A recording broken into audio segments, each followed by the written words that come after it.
Hey guys, it's your boy Sushi with another NTE video. So in this video, we will be going over Hotori, our favorite time-stopping, in-depth, drunk mommy protector. She is by far the strongest DPS character in the game right now, even though it says that she is a support. We will first talk about her skills and investment priority, then her best arcs, then her best console build, then her awakenings, and then finally some of her best team comps with some detailed rotations for max utility and damage. Please keep in mind two things when watching this video. First, this footage is from the content creator server, so everything is subject to change upon the global release of Hotori. Second, the characters and arcs I am using are all fully maxed with dupes. Now, let's get straight into the video. First, let's talk about Hotori's skills. Hotori's kit revolves around recording her teammates' skills and unleashing them for big damage with her time stop ultimate. She is a must pull for casuals and meta slaves in my opinion, because she has the most unique mechanic in the game that allows her to freeze time. I think she is also one of the most fun characters to play because she encourages quick swaps to unleash her full potential, similar to Daffodil. Before we get into her attacks, we need to learn about Hotori's unique energy mechanic that is a first in NTE. This energy mechanic is called non-closed timepiece and is capped at 120 units. It can only replenish slowly over time whether she is on or off field. She replenishes 6 units per second, so she needs a total of 20 seconds to fill this meter from 0. I will refer to this as time energy for the rest of the video. Hotori's basic attack is called Misty Moon style and uses her umbrella attack, dealing 5 hits of Cosmos damage. She has 2 variations for her hold basic attack. The first one is in combat, where she will dash through the enemy, and the second one is out of combat, where she will stop time. To cancel her time stop, simply hold basic again. Note that using her time stop will drain her time energy meter.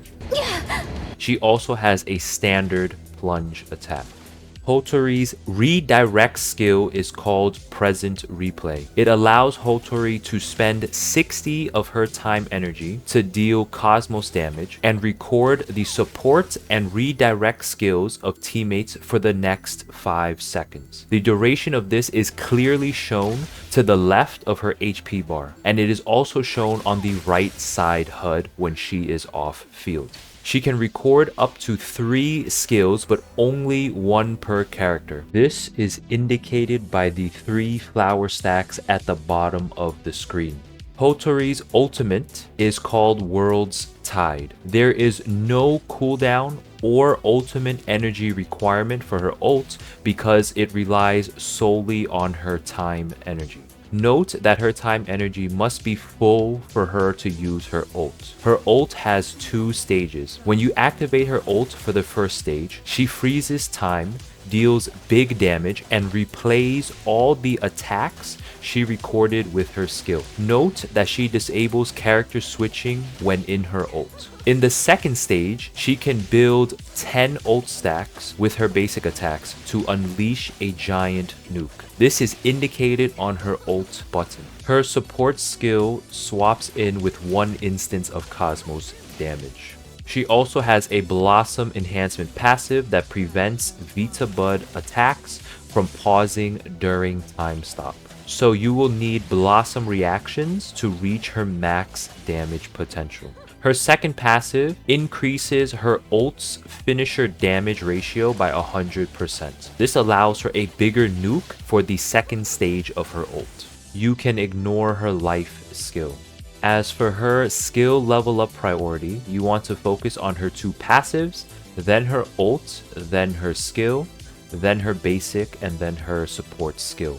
Now let's talk about Hotori's best arcs. Hotori's best in slot arc is Marching Beyond Time, which will be in the arc shop banner as it is her signature weapon. And you can guaranteed summon this arc in 80 pulls. This arc gives her crit rate for the main stat and a huge attack percent boost as well. This arc enters Waste Lab and clears current waste time when the wearer casts a redirect skill. When in Waste Lab, allies gain 1 stack of waste time each time they use a redirect or support skill, up to 3 stacks. When the wearer uses their ultimate in Waste Lab, they exit Waste Lab and consume all waste time, increasing ultimate crit damage by 48% plus an additional 16% per waste time consumed. Consuming 3 waste time stacks at once grants an extra 24% defense ignore for 70 seconds. As you can see, this arc directly boosts every single part of Hotori's kit to maximize her damage output. If you don't plan on using her signature arc, you can go for the 2 paid options. The first being the rain that shook the world from the $3 pack for crit rate and ult damage boost.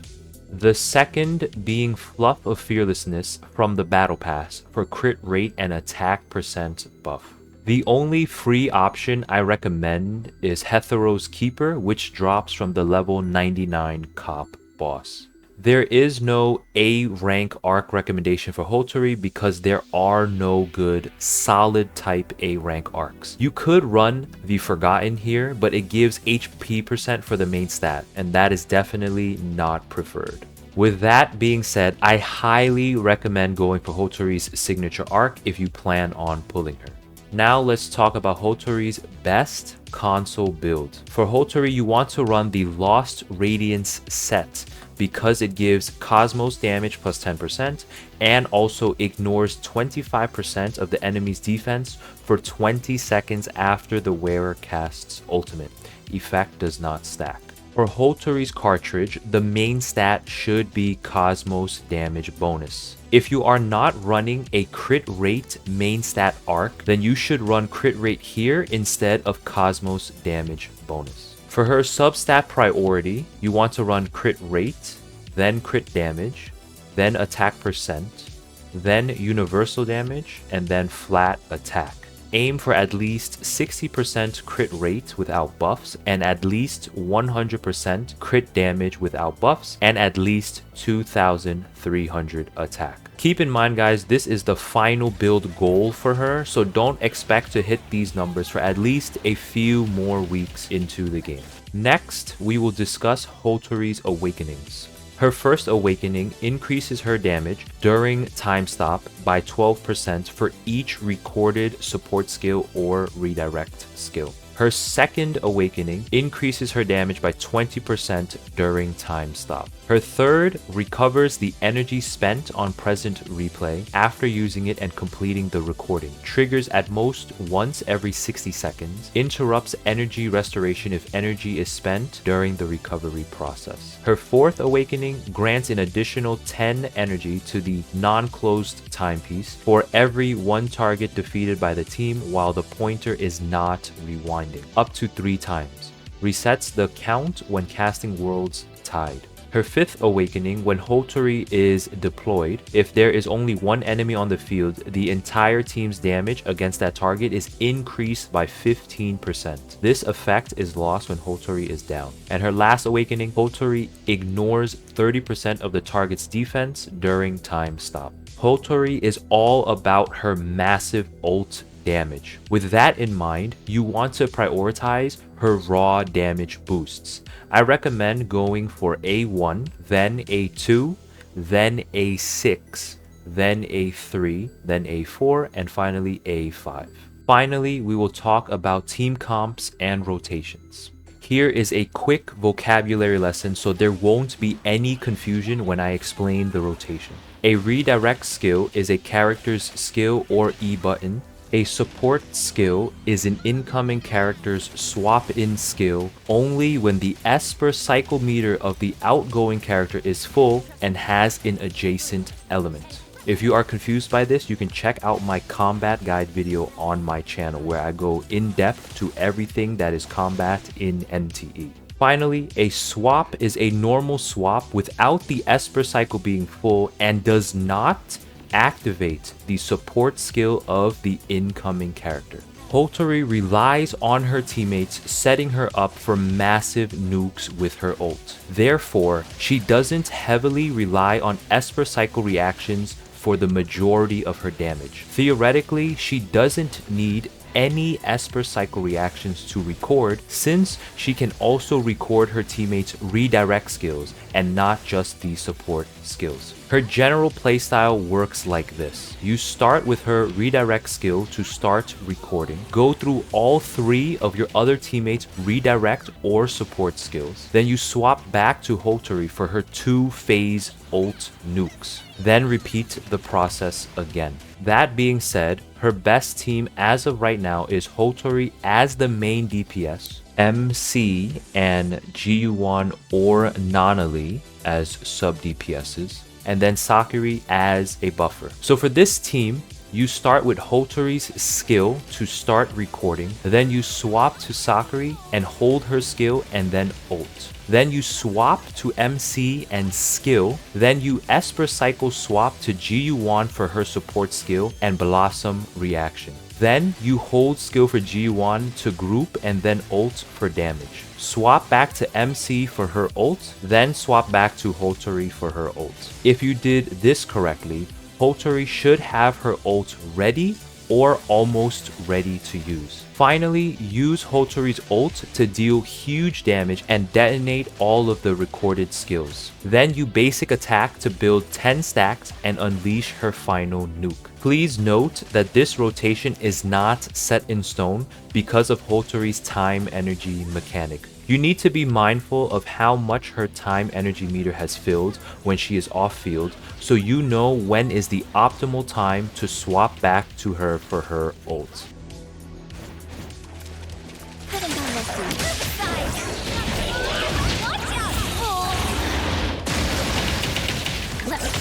Pretty lively here.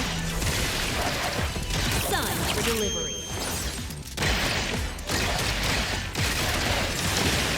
Let's finish this. Could only be a moment.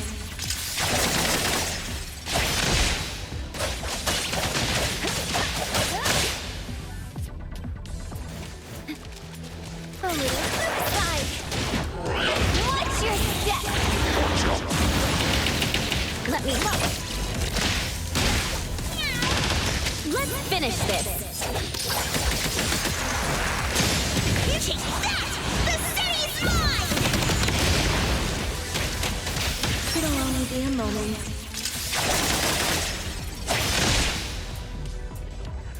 Now for Hotori's best DPS team. You want to have Nanali as the main DPS, then Hotori and GU1 as sub DPSs, and Sakura as the buffer. This team is best for stages that fully refill your ult and Esper Cycle meter at the start of the battle. The example I'm showing is the high risk commission flower boss. Because you start with full Esper Cycle meters, you can easily beat this boss in 2 to 3 rotations without worrying about Esper Cycle too much. You also don't need MC in this case. For this team, you start with Hotori's skill, then you swap in with GU1's support skill and ult, then swap in with Sakura's support skill and ult, then swap in with Nanali's support skill, then her redirect skill, then her ult, and spam her basics until her ult duration ends. Then you swap in with Hotori's support skill and perform her full ult. Use Hotori's basics after her ult until she has at least 60 time energy so that she can use her skill again and repeat the process. The second rotation, however, doesn't have Esper Cycle meter, so you will need to freestyle this part. Let me take a closer look. Your express delivery. I can see you all.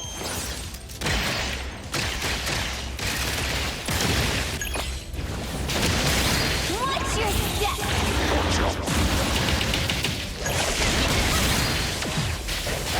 Thunderbolt, it's our turn.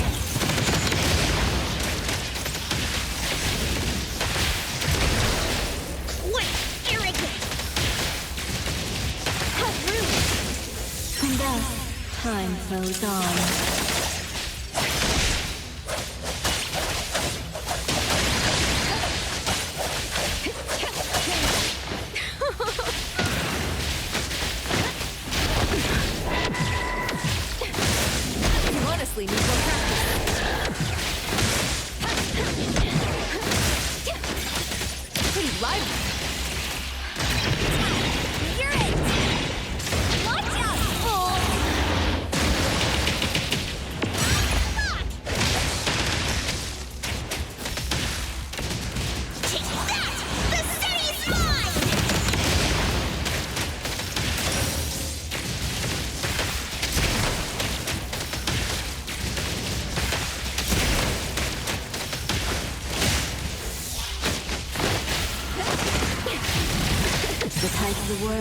Drawn to his pain.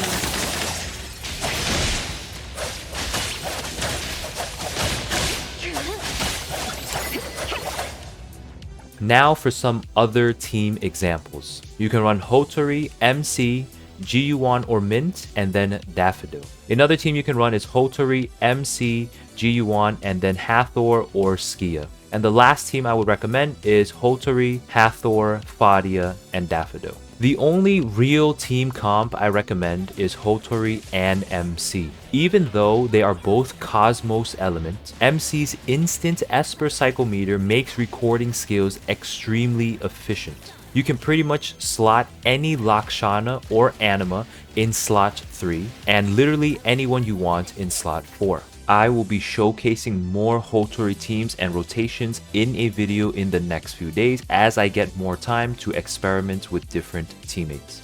Make sure to subscribe with notifications on so you don't miss out on that video. If you guys found the video helpful or enjoyed it, please like, comment, and subscribe. I'll be making in-depth character guides just like this one for every single character in the game. Just a quick reminder to take your time and enjoy the game. Please don't overplay this game and burn out in like 3 or 4 days and then you just quit, okay? I'm really hoping that NTE becomes one of the top gacha games of all time. I stream every single night, guys, so if I don't see you on stream, then I will see you in the next video. Bye!